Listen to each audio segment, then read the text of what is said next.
আজকের ক্লাসে আমরা একটি স্ট্রাকচার দিয়ে অসংখ্য সেন্টেন্স তৈরি করব। খেয়াল করো, এখানে আমি লিখেছি I want to dash. I want to অর্থ হলো আমি চাই। কি চাই? আমি চাই। যদি আমরা এখানে গো বসাই তাহলে হবে আই ওয়ান্ট টু গো, আমি যেতে চাই। আই ওয়ান্ট টু গো অর্থ কি?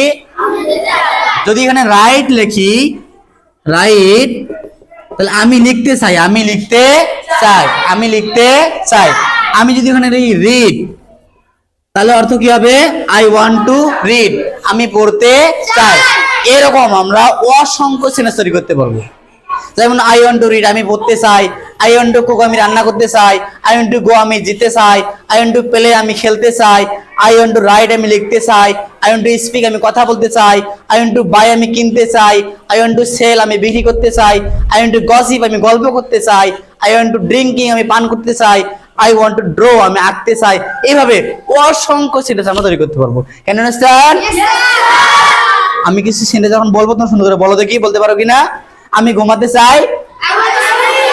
I want to sleep. আমি রান্না করতে চাই। আমি লিখতে চাই। আমি পড়তে চাই। আমি আঁকতে চাই। আমি বিক্রি করতে চাই। I want to, I want to, আমি রান্না করতে চাই। আমি আলোচনা করতে চাই। I want to discuss. I want to, I want to, আমি খেতে চাই।